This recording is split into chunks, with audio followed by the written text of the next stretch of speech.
Hey everybody, welcome back to our third Facebook Live session of Digging Deep. I'm Tara. I'm Cody. And we're here for another session of asking questions, maybe playing a game or two. We have a couple of announcements that we're going to share today. So what have you been up to? What have we been up to? We've been up to a lot. The last couple of weeks, we've been planting snapdragons, lobelia, some verbena. Mm-hmm. And then coming up, we're going to be moving into the greenhouse hopefully next week, and then stuff's just going to explode in growth. I can't wait. We're going to be doing marigolds next week, brassicas, bacopa. Going to be doing some transplanting, geraniums, gaillardia. There's going to be a lot going on the next couple of weeks. And what entails moving into the greenhouse? Like, what are we doing? We're going to make sure it's nice and airtight as it can be. Mm-hmm. We're going to make sure our furnace is working. And then after that, we're just going to wait for maybe a couple of days of nice weather. And then we're going to move everything up, and then away we go. Yeah, I shared a picture on Facebook today of one of the beds out front, and it's like full of crocuses. And it feels like this year we're early, but we actually had more spring bulbs up last year than we do this year. Yeah. I'm looking forward. This will be like the last time my nails are long for like 7 months. Yeah. So you want to start with our announcement? Absolutely. So we have a special announcement coming up. We're going to do something. I'm not even sure if we've ever done it before. I don't think so. All right, you announce it and I'll pick this up. Okay, so we are going to be having a contest. You can win a tabletop light garden.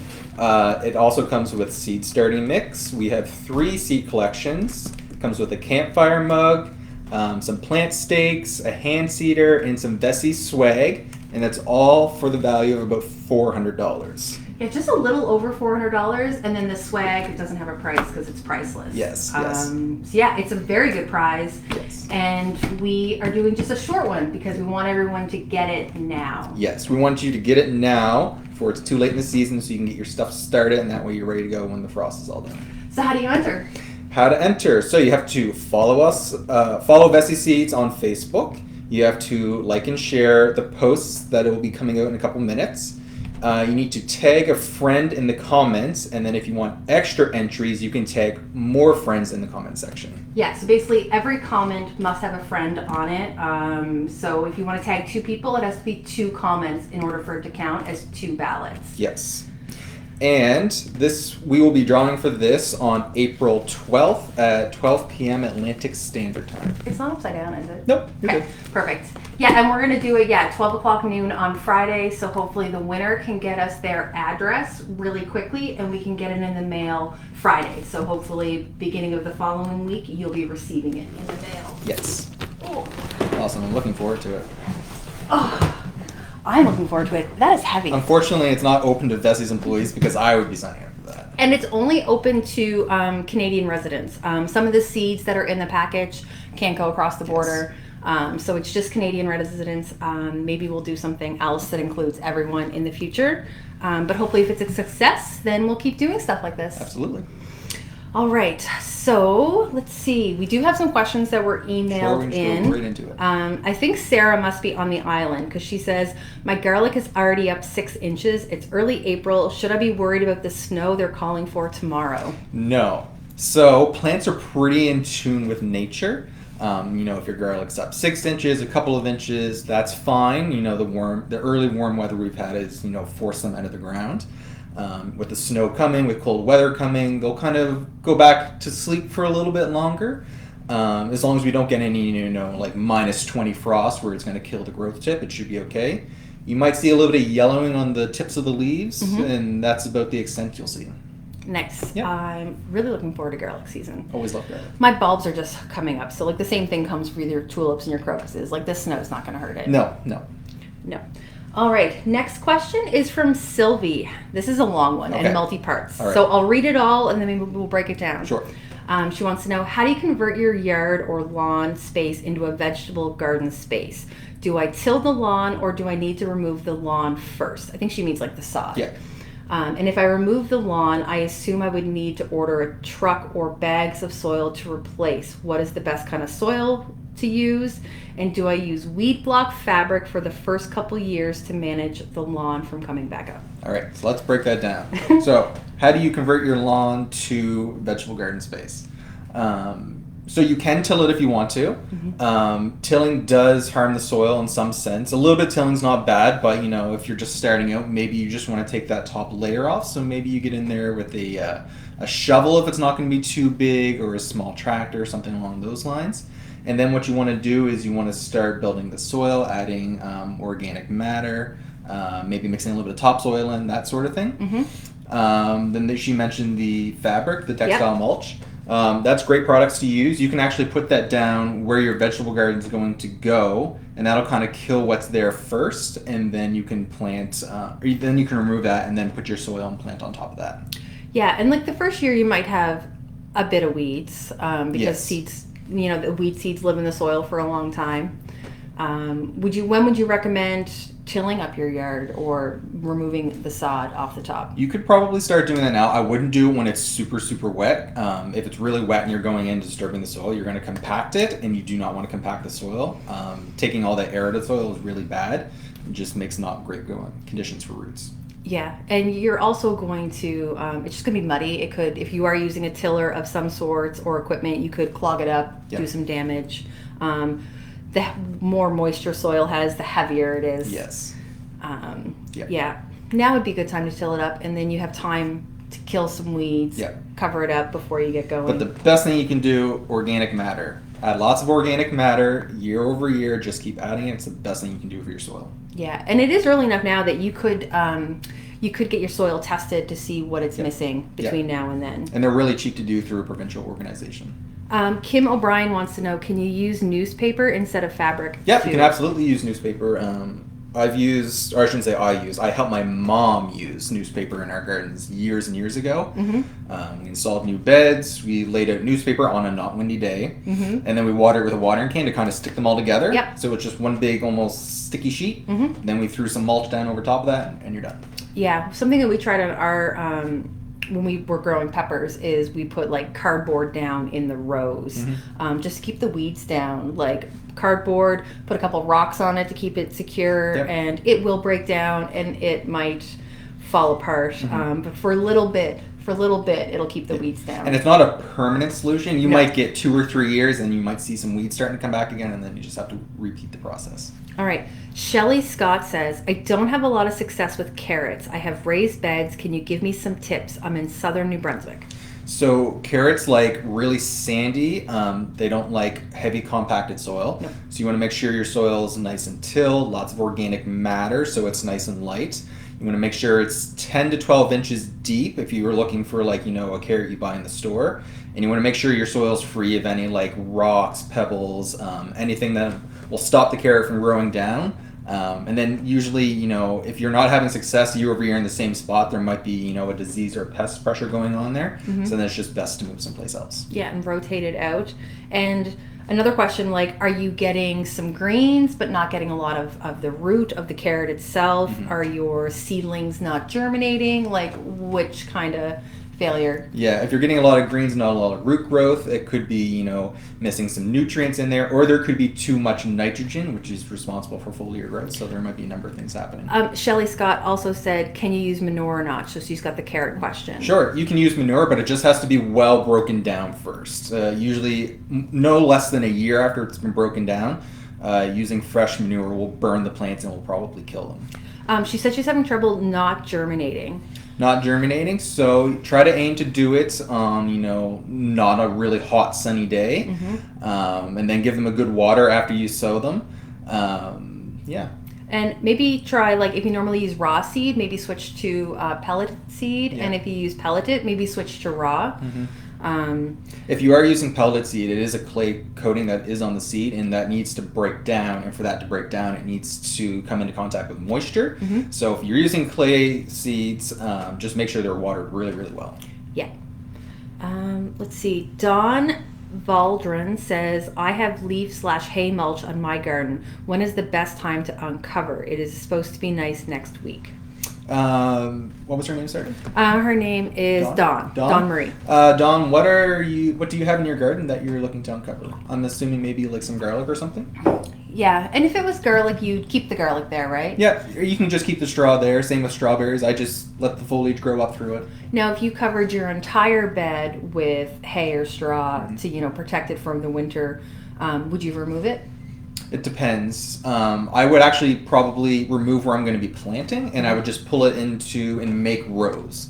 So by doing that, I'm creating rows where I can see where I'm going to walk, and it's also going to keep the weed pressure down. Yeah. Right. Yeah, that's it. Now we're talking about planting. We do have these handy dandy planting squares that are good for spacing things out. Like if you were going to be planting carrots, you could put a pelleted one in each one, even like beets or radish. Little thing for planting. It also shows how deep something is. So if it says to, put it down 1 inch, it is marked. And I highly recommend these two because square foot gardening is such a great way to get a lot of things growing in your garden in such a small space. You can do a lot in your garden with just a 4x4 garden. Absolutely, and this is exactly 1 square foot, and there's different spacings, and different colors kind of coordinate. So if you were doing like, this must be 3 inches, and it's 3 inches up here, it just kind of keeps going to give you an idea of where to plant everything in a square. What else do we have? We also have These are very handy if you're doing a lot of seeding in the soil or in some trays. And just, instead of using your pinky and going one by one, just plunk, plunk, plunk, and you're done. You got your holes made, put your seeds in, cover with soil, you're done. Right, and you could just, space it out. So if you were doing something, you skip one, plant in that one, and keep going. Yep. Very nice. All right. We have, Dawn says she lives in southern New Brunswick and she has garlic in the garden and several perennials. So she has the hay on her beds. Okay, then you can just leave that on. I have been seeing some garlic starting to pop through here in the island.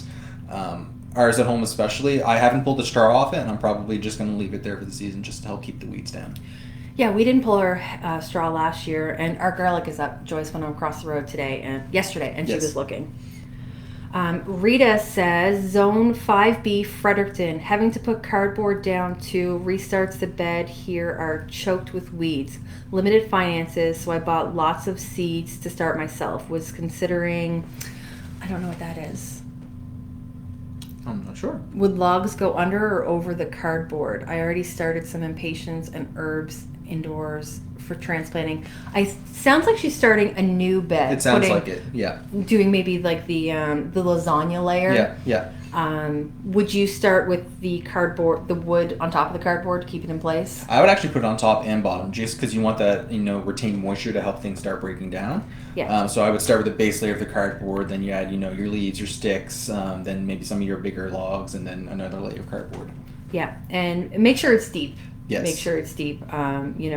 If you're building it up, build it up quite high. I have seen some people doing it online, and they're just doing like this much soil. Yeah, and that'll settle a lot once it breaks down. It will, and it doesn't allow a lot of roots for anything. Even like a tomato plant or pepper plant has quite a big root system. Yeah. So you got to make sure that you give it like nice and deep. Plants usually, not counting root crops, they usually want about 10 inches of soil space for their roots. So, yeah. All right, so we'll go back. Emily, when I transplant tomatoes into my garden, the leaves always look crispy after a couple days. What am I doing wrong? That sounds like transplant shock, and that is a very common thing that happens. It happens all the time. And if it does happen, a couple of leaves, if they drop, that's fine. It's not a huge deal.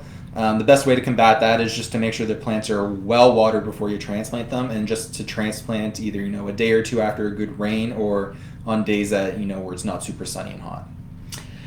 Yeah, and maybe she's not hardening them off properly. It could be some of that as well, yeah. Yeah, so hardening them off is a process where you kind of like move them out just a little bit the first day, a little bit more the next day, maybe one whole day in the shade, get them used to the wind.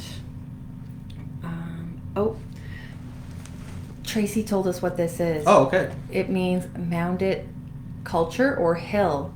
Okay. I've never heard of that term. I've never heard it either. I know what I'm doing after this live stream, though. I'm going to look up that word. I know I'm never going to pronounce that word. Never going to pronounce it. Thanks, Tracy.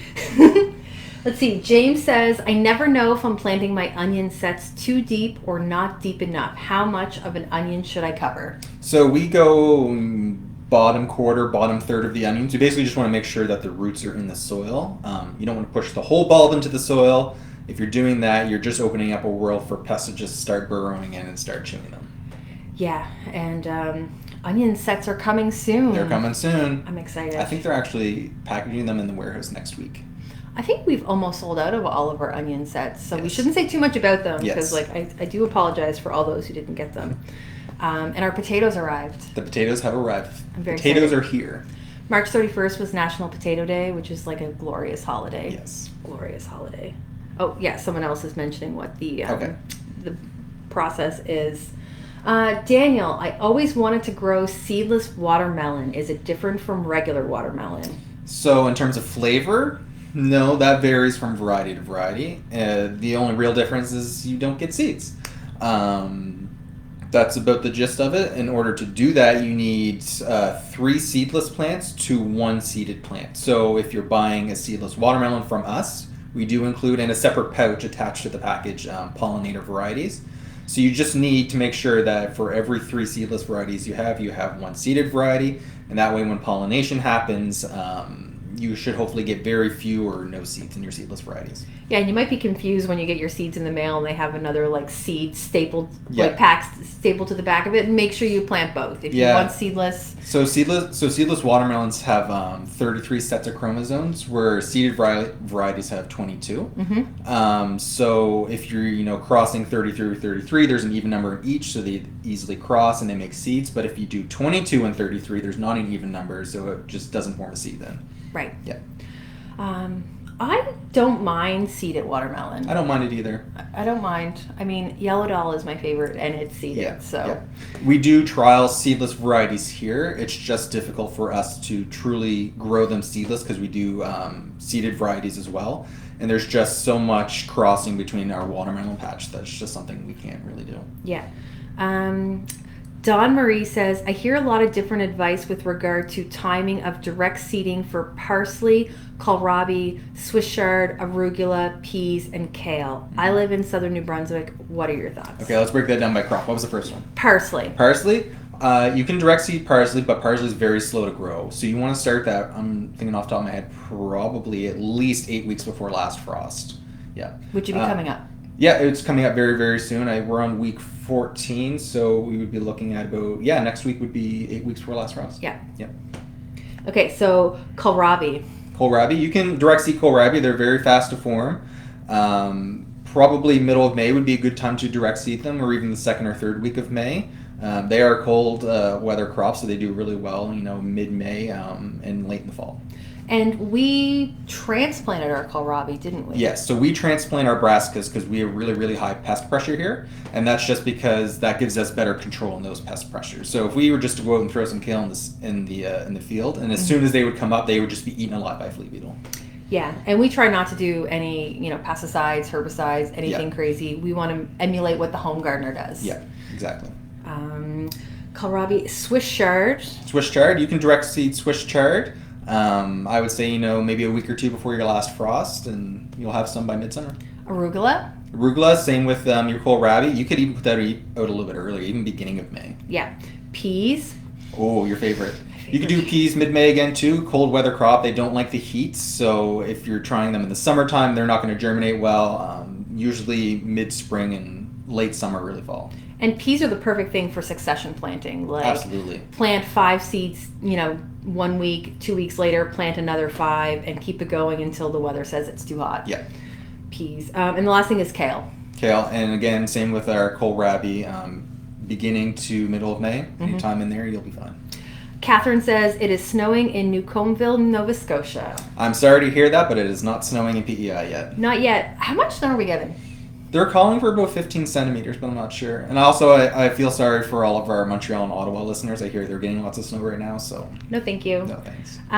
Jeff wants to know if seeded watermelon is cross-pollinated with if seeded is cross-pollinated with seedless, will the seedless watermelon produce seeds? It will not. So you'll see an ovule, which is where the seed is supposed to form, and that just is just the ovule. It's just a husk. It never actually fully forms a seed. Yeah, you can see them. They're white. They're there, and like you bite right through them. And that's a good point. Some people in seedless watermelons will see the little white specks, the ovule, and think that's a seed, and it's actually the ovule. The seed is actually quite thick and black, essentially. Right. So you can't save seeds from a seedless watermelon. You have to get new seeds. Yes. On watermelon, can you give advice on growing? Oh, love growing watermelon. So we've had really good success here the last couple of years with watermelon. We start them 4 weeks before last frost. Any flowers that form in the meantime, we just pick them off the plants. They get hardened off, they go out to the field. We use biomulch or textile mulch is an absolute must. It helps keep a lot of the moisture in, which they need, and it helps keep a lot of the heat in, which they need. Days to maturity from transplant is an absolute must. You follow that to a T. And even then, if it's like Tom watermelon, I think it's 75 to 80 days maturity. Yeah. Even if you wait to day 81, 82, just to absolutely make sure it's mature, it's fine. There's a little tendril that's between the main stem and where the fruit connects to the main stem. That has to be totally brown and completely dry. And then usually where the fruit sits on the soil, there's a yellow spot that starts to form. Once that becomes almost like a dark yellow, light orangey color, you're getting pretty close to maturity. But the biomulch and the textile mulch, I think, are the big ones in order to have successful watermelon. Watermelon harvest is my favorite time of year. Yes. Especially with John, because John's we're just cutting it open. You're like, we'll wait a couple days, and John's like, let's see. Yeah. Just walking through the field and knocking on them all and looking and. So, I was busy last year doing some watermelons. How many? We had 4 150-foot rows of watermelon last year, or I guess we'll say 2.5. Well, how many pounds of watermelon did we harvest? Do you remember? We gave to the gleaners at least 800 pounds of watermelon, and that doesn't include what the staff picked, and what we ate, and what we picked in the field that wasn't ready that we couldn't eat. Especially because musk melons and all the different types of melons, some of them are harder to see, and you're does it follow the same? And it does. It does. Always wait for the tendril. Yeah. If it's netted, make sure it's fully netted. Yeah, and make sure that netting color will go through a really serious color change. So if it's kind of green, it'll turn maybe a beige or a yellowy, pinky orange color. And just wait for that color change, and then it should be good to go. And the absolute best one to tell when the netted melons are ready is if you just poke it ever so slightly or roll it, it should just fall off the stem. Yeah. Just fall off without any effort. It's perfectly ready to go. We have the best job. I got to eat it's the best job. 60 kinds of melons last year. Oh, summer afternoon, you cut open a fresh melon in the field. It's a hard job. I usually eat them like this in the field often. It's my favorite thing. Tiffany says, can you grow dill inside all year? Sure can. Just give it a nice sunny windowsill to grow in. You may not get flowers. They probably need a little more heat to get the flowers, but you can certainly grow the foliage.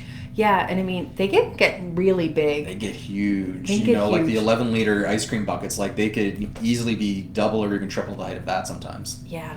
It'd be so delicious smelling, though. Yeah. Don wants to know, will be there a replay of today? Yes. You'll be able to find this in our videos. We will cross-post it to our YouTube page. We're going to be here again in 2 weeks, but actually we're not going to be here. We're going to go on location in 2 weeks. We're actually going to go to our bulb fulfillment center and do a whole episode on bulbs because we're getting ready to start shipping Monday. Yep. Monday is go day. Yeah. So we're going to start sending out strawberries and apple trees and all your dahlias and your gladioluses. Yes. And we've heard from our customers that this is kind of a spot that they struggle with, so we're going to take you on location and show you the bulbs. We're going to pull the roots out, we're going to pull the bulbs out, what they look like, what you should be doing with them, everything you need to do in order to be successful. Right, and if you want to know how to plant a dahlia, we'll go grab a dahlia and we'll show you. We'll get a pot. We'll get you going. Yeah. So we'll be on location. So we won't be here in our studio. We will be over at the warehouse, hoping the internet's okay. All right, so what else do I have here? All right, so we have a lull in questions.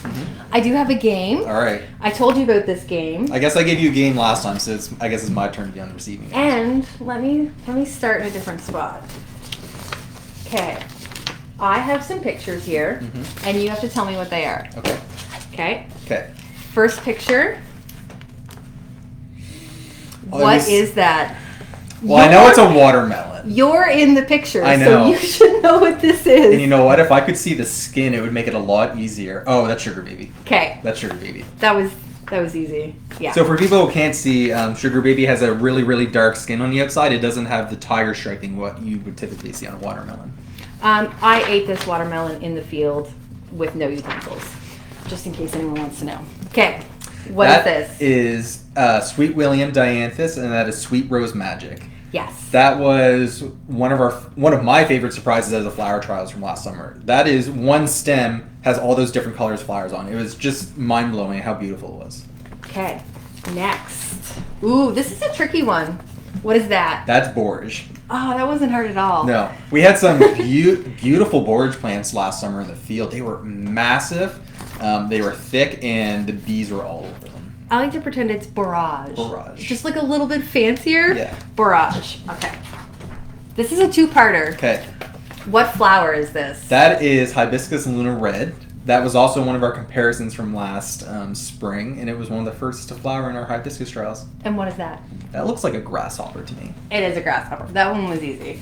Those are really big. If we can go back to hibiscus, those flowers were much, much earlier than any trial variety we had, and they were also massive. They were size of what, like a medium-sized dinner plate at least? Well, yeah, well, like, look how small like that that little... picture is almost a scale of what they were. Yeah, that's that grasshopper, which you know how big a grasshopper is. Yeah. I mean, like, he's just, like, tiny on there. Yeah. Okay, this is also a two-parter. Okay. What bug is that? So that is potato beetle, one of my arch nemesis, and that looks like eggplant to me. It is eggplant. I don't know which variety of eggplant That's it okay. is. But yes, that was the other part. We've slowly found out over the years here, potato beetles will, go after potato plants, they go on peppers, tomatoes, eggplants. We've slowly found out they love eggplant more than anything else. Absolutely. So we have a couple of we don't grow potatoes, trial them here just No. because potatoes on PEI is its own industry. They don't need us, they don't need us trialing them as well. But we are surrounded by potato fields, and usually, if the farmers are going in and doing something, you can always tell because the next day our entire 150-foot row of eggplant will just be coated head to toe with potato beetles. Do you remember that day that we went out and they were just covered out of nowhere? And they will and these plants are huge and well established, and they will just decimate them in 24 hours. Yeah, I mean you can tell he ate that leaf. And you can tell that he's a potato beetle because of the way his stripes go. He does kind of look similar to a cucumber beetle. A little bit. But cucumber beetles are brighter yellow. Yeah. The best way to control them is to pick them off by hand and either squash them or drown them or use end-all. The best thing about potato beetles is they're quite slow. I don't want to call them stupid, but a cucumber beetle will fly away. Yeah, they take their time. They're not in a rush to go anywhere. They're more likely to jump and then fall on their back and then they can't get up. Yeah. And squishing them is quite satisfying. Yes. Okay, those are your hands. That is right on red pepper. Yeah. Nice little snacking pepper. If you can't get sweetie snack mix, that would be my second recommendation. This is the perfect pepper for dip. Yeah. Nice thick wall, juicy. Yeah. They're also a really nice shape. They're more wide than they are tall, so they would actually be pretty good for stuffing as well, or on the barbecue or anything like that. Oh, they're a perfect pepper. Okay, what do we got last? Oh, what is that? That is our curry squash. It is our curry squash. And in the last couple of years, I found it is my second favorite winter squash. What is your first favorite? Delicata, hands down. Right, of course. Although my favorite is actually one we don't carry yet. I'm waiting. We're getting there. I'm waiting. We got things we're working on. Working on. Yes. Sometimes it's hard to answer questions from customers, and especially I help with commercial sales, and they ask me about something, and I'm like, is that something we have, or are we trialing? I know exactly where you're coming from. People are like, I want a really good squash. What should I grow? And I'm like, I'm gonna tell them, but I can't. we're almost there. We're so close. Just ask me again in a year or two. 1 year. Yeah. But yeah, we stand behind everything that we're adding. Yes. We have a lettuce coming that's gonna blow your mind. Oh, absolutely. All right, so can you start canna lilies in pots inside? Yep, sure can. We have a new canna lily, don't We we? do. What's it called? Scarlet? Yeah, we have two varieties. So we have South Pacific mix is one. That's it? And the other series, I'm drawing a blank on. Maybe Tracy can chime in with that one. Yeah. We started them. They were gorgeous. They were gorgeous, and they did really well. Super vigorous. I can watch them grow every day. There's some downstairs growing right now. I see the leaves grow every day. Nice. Are they our varieties for displays? Yes, there are varieties for display. And we're not doing any more trials of them, right? No, Yeah. not this year. Tiffany says, can you tell us more about the curry squash, please? What does it taste like? So it is a very dry squash, but it's a very sweet squash. Other than that, this is pretty much to scale, I would say. Like it's pretty close. It might get a little bit bigger than that, but yeah, it's Yeah. pretty well to scale. Dark orange insides. Just all in all, really good eating quality squash. All right, and can you see where the stem is? Yes. Would you say that is ready to pick? That is not ready to pick yet. Yeah, there's color right there. It's starting to, but there's still quite a bit of green and yellow in there. You want to make sure that stem's fully brown before you go and cut it off. Yeah, it almost looks like wood or something. Like It almost looks like a mature tree bark, essentially, is when it's ready. Yeah, so the color is gorgeous, and you might think it's ready, but like that right there Yeah. is telling you just to wait a couple more days. Squash. I hope it's a little drier this year for squash, but not too dry. Yes. If we can just get the perfect amount of rain. Yes. When should I sow birdhouse gourd seeds, or should I start them inside? So you can start your birdhouse gourd seeds 4 to 6 weeks before last frost. I wouldn't go much further than 6 weeks. They're going to be huge by the time you put them out. Typically, our gourds we start them around 4 weeks before last frost. You can direct seed them if you have a long enough season. So I would say if you're like a zone 6B or above, you can direct seed them. But for us, our season's just a little too short. Yeah. Let's see. Love all my seeds from Vessi Seeds and the plants we've ordered over the years. Looking forward to our next order that just shipped out. Awesome. It shouldn't take very long. They've been on top of shipping. Oh yeah, the turnout rate for like orders is insane. Yeah. All right. What else do I got here? I've got some things. Okay. What's this? That is a three-way meter. So these meters, they help you with measuring your moisture, your pH, and your light. Right. I like these a lot for houseplants at home, especially in the wintertime. It's a little bit harder to tell when your plants might need moisture. So you can stick these in. They'll tell you it's really wet, it's really dry, or it's kind of right in the middle. And usually when I'm on the lower end or right in the middle, that's usually when I give them a little water. Something else for indoor, these sticky sticks. It's better to be proactive instead of reactive. I can't recommend enough using sticky traps for monitoring pests. If you have aphids, if you have whiteflies, if you have fungus gnats, any of those, it doesn't even matter if they haven't germinated yet. Put these up, check them every couple of days. They will let you know when you have a problem before the problem becomes a problem. Yeah, especially because the first couple days you'll be like, did I see a fly? Yeah. And then you'll ignore it, and then suddenly it's like, oh, they're everywhere. Yes. Proactive, not reactive. Can't recommend these enough. Yeah, and they're cheap. They're so cheap. Yeah. They're worth their weight in gold. Yeah. Perfect. Let's see. All right. Here's something. Bulb fertilizer. Bulb fertilizer. Would you be using that now, or when would you be using that? I would use that now when I plant my bulbs, but you never want to put it in the bottom of the hole with your bulbs. Just sprinkle on top of the soil just to help leach the nutrients down. If you put it in the bottom of the hole, you might end up burning your roots. So do you think that my tulips and stuff that are coming up now, would they benefit from a sprinkle of that? Absolutely. Yeah, absolutely. You never want to do it after your plants flower, though. Once your bulbs are done flowering, they're going to try to go dormant again, and you don't want to fertilize anything when it's trying to go dormant. Right. Yeah. And what makes this bulb fertilizer special? Like, why that and not an all-purpose fertilizer? So this is a little bit lower in the nitrogen and the potassium. It is a little bit higher in phosphorus, which bulbs want. They are underground roots essentially. So more root growth. They want that root establishment through the winter. You can put it on your fall bulbs, that sort of thing. If you got triple 20, I would not put triple 20 on your bulbs. That's just way too much. That's for like actively growing plants that are just growing so quickly, like petunias or geraniums or something like that. That's what you would use that for. Yeah, and like heavy feeders, like yeah, exactly. Tomatoes and peppers would like eat that up. Oh yeah, this would like last them a day. They're gluttons. They just eat and eat and eat and don't stop. And that is not organic, right? Not organic. I do have our Seedless, which is organic. Yep. This is just like almost like a high concentrated tea sort of thing of seafood, I guess. Yeah. And fertilizer. The rates are really, really low. So it's really good for host plants. You can use it for your early starter plants. I know some people use them on maybe some of their vegetable beds and such. So, yeah. What else do I got? I do have those that I said I wasn't going to pronounce on the internet. We'll call them domes. We'll call them domes. Yeah. Yeah. So these are just help protect your plants. They're all taped together. I can't really separate them, but these are all individual. You just take it off and you plunk it on your plant if you know you're planting out early and there's a chance of frost, and basically it just gives your plant a little top hat, and then it protects them from the frost. If we didn't plant 3,000 tomatoes, I'd be so tempted to like put some out because like we're having such a good. That's season. not an understatement. It's not an understatement. Yeah. We have 3,000. I also have cozy coats. Have you ever used our cozy coats? I haven't used cozy coats yet. No, I haven't. But they would be the same as those domes. They're just like a little inflatable protective thing that goes around your plants just to help with frost, help maintain some heat while they're growing. Yeah.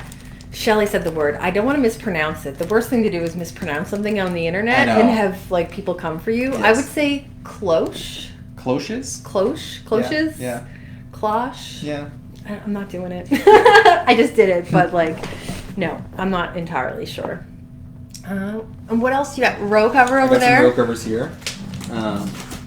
Highly recommend row covers for anyone who has a serious pest issue, any bugs. This will keep them away. Just remember, you got to take this off if you have, vegetables that need to be pollinated, like pumpkins, cucumbers, that sort of thing. If this is on when they're trying to produce, they won't produce. Now this one is the 19, so they're kind of rated. This one's 19. It has no frost protection. So if there's a frost coming and you lay this out, it is not going to. We do have ones that are thicker that will give you some frost protection. And it's for light frost. It wouldn't be for like super heavy frost by any means. Like you're not going to get weeks and weeks of season extending with this. You might be looking at the odd frost here or there kind of thing. Yeah. Yeah. It's going to be such an interesting season. What else do I got here? I got our lettuce and our kale. This is black-seeded Simpson. This is thick and has been growing for a while. And then this back here is winter boar, and it is absolutely gorgeous. It was January 16th. January 16th, and you can see how nice the leaves look. Nice dark blue. Do you recommend a good brand of worm castings or fish emulsion? We have worm castings, but the product is escaping me. I just know we have worm castings. I don't think we have worm castings that we mail, though. I think maybe we only carry... Maybe it's a store only. A store only? Okay. I think worm castings are, like, the best thing in the garden. Oh, absolutely. I had lots of, like, peppers I've started for just in the store for display. These as well.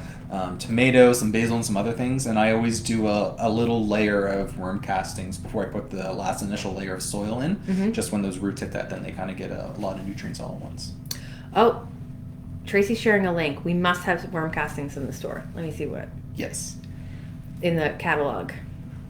It's funny you bring and like if you haven't worked with worms castings, it's the most satisfying thing to feel.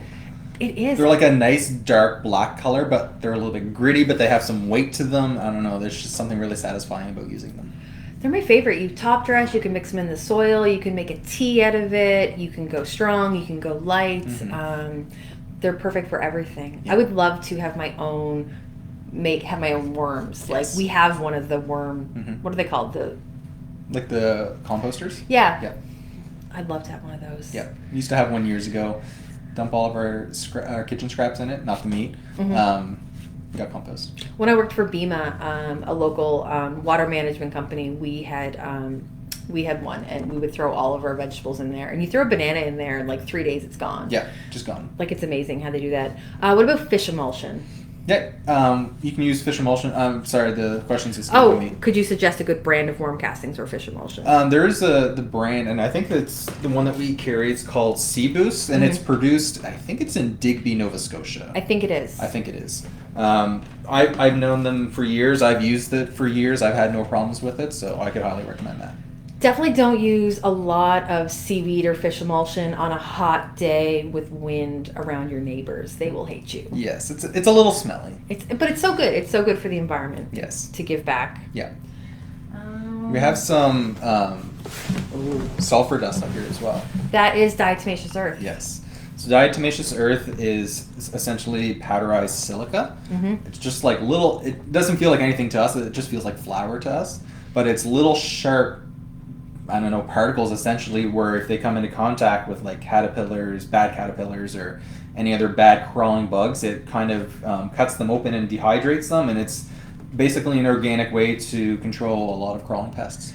We use it on so many things. Yeah. I know a lot of like pest control companies using for like ants and stuff like that, like around foundations and stuff. Yeah. Slugs, snails, anything like that, it works perfect for. Aphids, anything soft-bodied. Reapply after it rains. Yes. Once it rains, it clumps and it's basically non-effective at that point, so then you do have to reapply.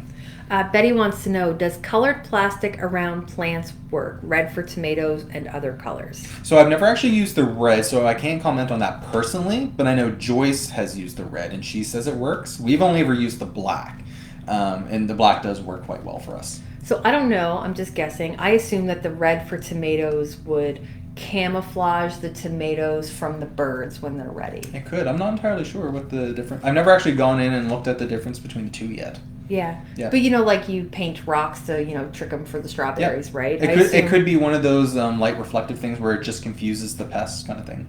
Yeah. We use black mulch around ours. Not mulch, Biomulch, yeah. Biomulch.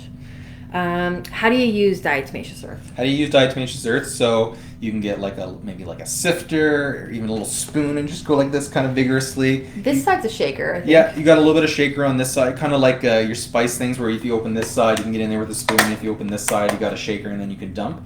And you don't need very much, just a thin layer, almost like a dusting is the most effective way to use it. We have one of those things that you can, what's that called? Kind of like a cedar kind of thing, but yeah. Yeah, it makes a... Yeah, I would think like a sifter for like icing sugar would work really well. I've stopped using words and I'm just using motions and noises. I know what you mean. Yeah. Shelly says, I use liquid fish emulsion. Can I use it for everything? How often should you fertilize? Weekly or less? So I wouldn't use it for anything. Not that it would harm anything, but tomatoes, peppers, cucumbers, those sort of things, they need so much nutrients, and like the Sea Boost fertilizer, just there isn't enough there for them to get their dose of nutrients in one go. So for that, I would be looking for something a little bit stronger. But for new seedlings, house plants, if you have foliar crops like lettuce and kale beside us, certainly can use it for that as well. This lettuce is perfect. Jeff wants to know, diatomaceous earth on the plant or around it? Both.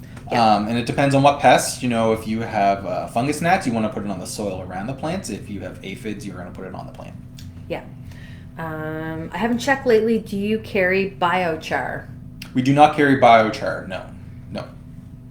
I don't know if I know what biochar is. It's essentially just charcoal, and then it just helps with adding some more nutrients and nitrogen into the soil. Yeah. I think that's what it is. Don't quote me on that, but that's my understanding of it. Yeah, I know a lady that lived next to us. She would dump all of her, she had a wood stove, and she would clean out all of her, dust and debris from her wood stove and sprinkle it on her garden. Yep. And then mix it in the spring. It's very good. Yes. So many things you can put in your garden. There's a lot of things you can do with your garden. So what are you doing at your house for your garden? Wow. We are installing lots of flower beds this year. We're doing lots of spring bulbs this year. Moving compost piles because we just bought a house a couple of years ago, so I don't like where it is now. I have a better spot for it, so I'm going to be moving that. We're going to be doing lots of baking beans this year. Have you expanded your hives? So my wife, she hasn't expanded her hives yet, but we're getting there. Coming. Yeah, and we're going to we have a 40 by 40 vegetable garden, and we're going to do almost a whole thing in Jacob's Cattle baking beans this year. Are you keeping your strawberries? Yes, keeping the strawberries, but we are going to move them because the space they're in now just doesn't make sense. So we're just going to move them someplace else in the garden. I hope you go on vacation again when they're ready to be picked. I'd rather you get them than the birds. So we enjoyed them. I did make something and bring it in to you. Shelly wants to know, so tomato fertilizer for all nightshades, including potatoes? No, potatoes would be a little bit different because you're not going after fruit on that. You're going after the tubers, so something a little bit higher in potassium would be better. A little bit higher in potassium and phosphorus, less in the nitrogen. Nitrogen's for the foliar growth, and you don't want all that energy going into foliar growth. Yeah. Nightshades. What am I doing this year? I'm only growing wildflowers. You grew wildflower. You put in some wildflowers last year. Did you do Yep. some bulbs this year too? Or I last did. year? I planted like hundreds and hundreds and hundreds of bulbs in my front yard, in my grass. How did you plant them? I just dug I'm up the curious. sod and threw them in. That's the best way to do it. I was gonna like do trenches, but like the soil was so wet, it was not working. So I just did little holes. Yep. I have this like vision, inspired by our wall bed that we have here. We have like naturalized muscari and tulips that come up, and it's gorgeous in the spring. And I was like, I want my front yard to look like that. In between my sidewalk and my driveway, it's about, I don't know, 8 feet by 20 feet, and I filled that with like thousands of bulbs. Yep. And I'm checking every single day. I'm like, and I won't walk on the grass because like I don't want to like squish them if Oh, they're coming you're in. the same as me. I've been doing plant walks this already this week. I've been going and looking at our garlic, see how the onions are doing, checking on the bees once in a while, checking on the fruit trees. So Yeah, and my wildflower patch is like full of leaves, and I know I can't clean them up because of the pollinators, and you got to keep a good ground cover. But like, I'm like, how am I gonna get in there yeah, and clean all that? I was like, I might just leave it. yeah. I Just might leave it. It'll break down over time. And I'm hoping this is the last year I have. What is it that I'm fighting? Knotweed. Japanese knotweed. I've been fighting Japanese knotweed. I look for it every day and pull it up when it's small. Eventually, it will get tired and die if it doesn't get any nutrients. It's an uphill battle, but it's a battle that's a must. And I don't want to use chemicals, and it's in a spot that I can't cover, so I'm literally checking every day and looking for just the little shoots and pulling them up. Yeah. I think I might throw some sunflowers in there. It's a good idea. Just throw them. We're gonna do some climbing flowers this year for the bees, and we're also gonna do some like birdhouse gourds and such too. That's fun. I've always wanted to do a birdhouse gourd, and like not for the outside birds. I have indoor birds, and I wonder like would they like it?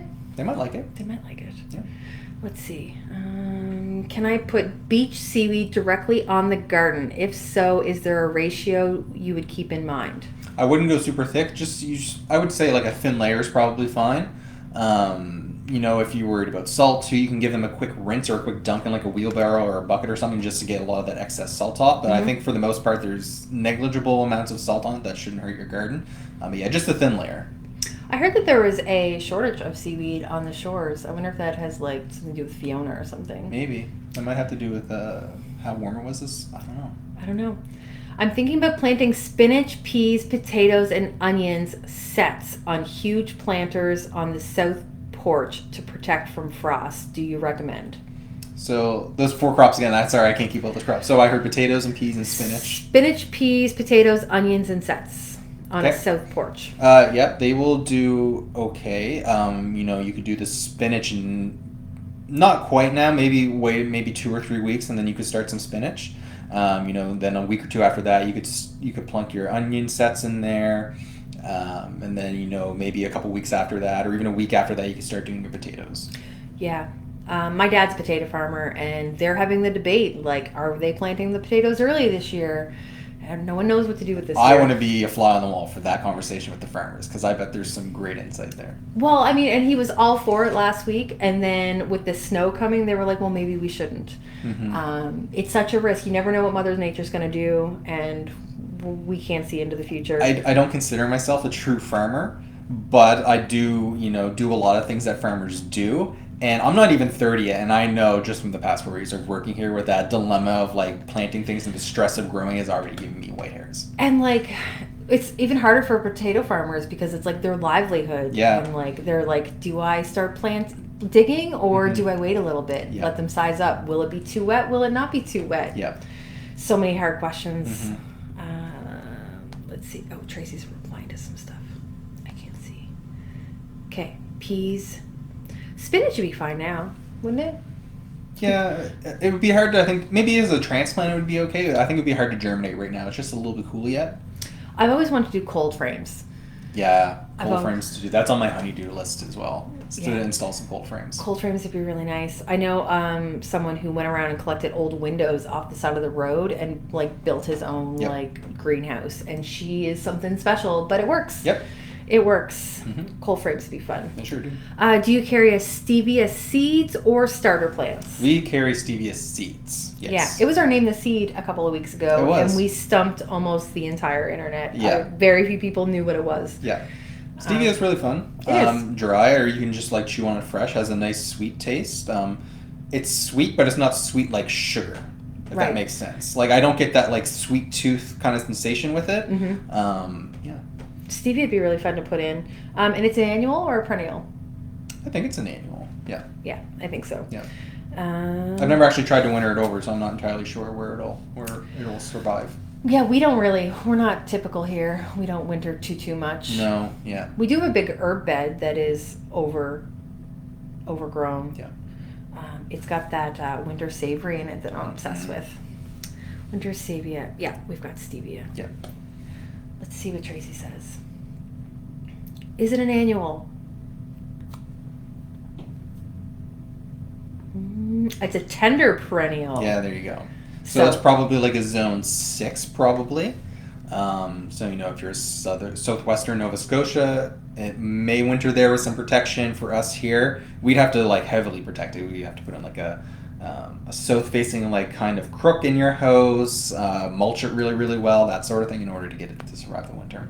Yeah. Someone planted full speed ahead last year, and they were in Saskatchewan, and they got a lot of snow, and the top of it got damaged. Yes. What do you recommend that they do about that? So that sounds like it was probably some cold damage going on there. Mhm. The best thing you can do, especially for new plants like that, is to wrap them with some burlap, just to try to keep them a little bit warmer. It also helps with the branches, if they get any sort of snow or ice load, it helps kind of keep them protected, give them a little more strength, that sort of thing. Okay. Shelley wants you to go through a list of things that you can plant mid-April. Oh gosh. For us, I wouldn't be planting anything outside unless it was dormant right now. If I had some hardy perennials that were just roots, or if we had some bulbs, I would be planting those right now. But other than that, I would just be starting stuff for May right now. Yeah, and like beginning of May, what would you put in? Like radishes? Yeah, radishes, arugula. You could do some mustards. You could probably even get away with some brassicas that early too. Yeah. Yeah. Peas? Peas might be a little early. They're not quite as hardy as the brassicas, but maybe after a week or so after that. Yeah. I want peas. I know. This year is the year of the pumpkin, Squash. year of the squash, Yes. and next year is the year of the pea. Next year's year of the pea. So I'm already looking forward to next year. Yes. Eating peas in the field, also one of my favorite things. Yeah, for anyone who's never had like a fresh like shelling pea, like it's not like eating a frozen pea. Like they're so sweet. Like first you get the sweetness and then you get the pea flavor. Nothing beats walking around the field popping peas in your mouth while you're scouting, that sort of thing. I have pet birds, and my birds were raised on Vessie's peas, and they're so spoiled that they won't eat frozen peas. Like even when I thaw them, they're like, no, thank you. No. They're so This spoiled. isn't a fresh pea from the field. I never really had shelling peas growing up. We had snap peas, but we never shelled peas. Yeah. It was just we ate peas from a can. Shelling peas are so delicious. Oh yeah, absolutely. I don't get me wrong. I like a good sugar snap and a nice snow pea, but shelling peas, there's just, I don't know, something about it. Yeah, me and my husband, we stood over the sink and we were just eating them. No words were said. We were just shoving our face full of peas. Yeah. Beautiful memories. I want to transplant a couple of haskap bushes.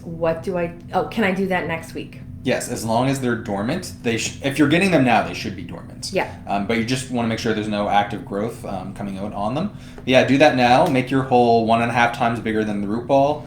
Add a generous handful of bone meal to the bottom of the hole and just kind of mix it around with the soil at the bottom. And then backfill with either a 1-to-1 ratio of topsoil, what you dug out, and some organic matter. And then you don't want to stamp it down that you're taking all the air out of the soil, but you want to make sure the soil's firmed up around it, that it's not going to fall over after a rain. And then just watch it throughout the season. If there's a dry spell, just make sure you get some water. And then after this year, it should be established and good to go. And when your haskaps are producing berries, cover them. because the cedar waxwings will eat every single hascap you have before you even know they're ready. They sure will. They'll do it so quickly. Yeah. So quickly, but they're very, very good. Yeah. Is a growing light for indoors a must-have item when starting seeds indoors? It's not a must, but it makes life so much easier. Especially now, like, there's information on this box with the LED kit we're giving away. If you ran this 12 hours a day, 365 days of the year, it would cost you $17.36 in electricity. Yeah. Like, that's nothing. No, it's pretty much negligible in how much they cost you. Yeah, like the old T5 bulbs and the old fluorescent bulbs, it took so much electricity, you know, it was harder for people to justify. But now, LED, it lasts so much longer. It's so cheap. I think it's a must. We use all light gardens to start all of our stuff here. Yeah, I actually counted before I come up here of how many trays we have started, how many varieties, and how many plants we have right now. Okay. So right now I plant everything in our 128 trays right now. So we have 35 trays. Okay. 35 times 128 is somewhere between 4,000 and 4,500, and that's how many plants we have right now. So we'll say 4,200 plants right now, and we have 283 varieties we're growing right now. And how many light gardens do we have set up? I'm gonna have to count in my head. Because we have the ones in the store, plus Yeah. the ones in what I call light garden. Oh, it alley. has to be at least 15. Yeah. Yeah. Down where the trial offices are, on both sides, all the way down and around the corner, is just nothing but light gardens. And we use every light garden we carry. Like we use what's the desktop ones. We use the 3-tier, the 2-tier, the compact. the compact ones. We use them all. Yeah, we have the lamp one. We have the like great big professional ones too. Like we use them all. Yeah, and we run out. Yeah, I play my favorite game every week is where is Cody gonna put stuff this week? That is my non-favorite game, but people probably think it's my favorite game because I do it every week. Yeah, and then we're just like, we desperately need to get into the greenhouse because I don't think there's any space left. There is no space left. I am at capacity. So next week it's looking good. I think Wednesday we're supposed to break double digits for a few days, so that might be the day. I can't wait. I cannot wait. But yeah, light gardens I think are a must. And we even sell like the light bulbs that'll fit into a traditional lamp. Yep. If you've got a whole bunch of windows and your transplants aren't getting leggy, then maybe not. But you can grow lettuce through the winter in your light garden. Yeah, that's what I've been doing with these. I started some of these in December, and they've just been hanging out in the store and in the light garden. Marjorie wants to know, is it too late to plant Lisianthus seed? Any special hints on growing them? So you can start those now. The number one thing with Lisianthus is they do not like having their roots disturbed. So, you know, I only recommend one transplant, and that one transplant should be from what they're started in into what their final pot or bed is going to be. Yeah. You don't want to transplant them 2 or 3 times before you put them outside. They're not going to enjoy that. Are we trialing Lisianthus again? I'm going to say no comment. I'm just going to say stay tuned for a year or 2. Stay tuned. The ones we had last year were gorgeous, though. Yes. Like, yeah. I can't wait. This is why we can't. I know. It's hard for us. It's like right there, like I could just go on and on and on, but I can't quite yet. It's like knowing that Santa's not real. I'm not being able to say. Okay, we are all caught up. We have 3 minutes to go. Maybe we will remind people, just in case they missed the start, about our like and share contest coming up. Sure. To win this giant light garden. Yeah. So light garden, you have to follow us, follow Vessi Seeds on Facebook. Have to like and share the contest post. You have to tag one friend in one comment. And then if you want additional entries, you have to tag one friend in a comment. So, you know, you can do one friend in one comment, or you could do 10 different friends in 10 different comments, and then you get 10 additional entries. And I think the contest is live now. Yes. I'm going to go peek and see how many people While she's doing that, so the light garden comes with, you know, the tabletop light garden. You get some seed starting mix. You get 3 of our seed collections. You get a campfire mug. Some plant stakes, a hand seeder, and then some Vessi swag, which is actually not available to buy, so they're actually kind of rare. It is rare, and it's good ones because I picked it out. I know, we have some really good swag. We have 312 comments already and 98 shares. There you go. So, like, it's up and going now. If you want to enter, we would love for you to win. Yes, and we are going to announce the winner on April 12th at 12 Atlantic Standard Time. Yeah, we're going to do it at noon. We want you to We want to get it in the mail on Friday. We don't want to wait. You want to make sure you get it as soon as possible because the days are becoming numbered now when you can start stuff to have it in time for the last frost. So we're going to get that out to you as soon as possible. Yeah, and we're going to let everyone know who wins. It's not going to be one of those contests where you wonder, like, did I win? Who won? We always announce our winners. We're never going to make you click a link to fill out anything. No. Don't fall for anything. No. We will announce the winner. Yes. And then, next week we are going to be on location. We're going to be 2 weeks, sorry. We're going to be at our bulk fulfillment center where it's going to be a little less polished, a little more chaotic, but I think it's going to be a lot of fun. It's still going to be the same Great Bessie's vibe. Yes. Yes. And you'll probably get to meet, I think we should have Glenn and Jeremy. They could maybe do a little hi. They could say hi. Yeah. 2 staff that work with us. They're amazing. We definitely want to bring on guests. Yes. Guests. I have some ideas for guests we can come. Yeah. All right. Perfect. So thanks for joining. Again, this will be available on our page. Just click on videos. We're going to upload it to our YouTube page. And if you have any more questions, send them to us in an email if you can't make it. Yeah, you can always send questions to customer service, or you can wait until our next live. All right, perfect. Thanks, guys. Thanks for joining. Thank you so much. We're still here, though, because I can't turn it off. All right, bye, everybody.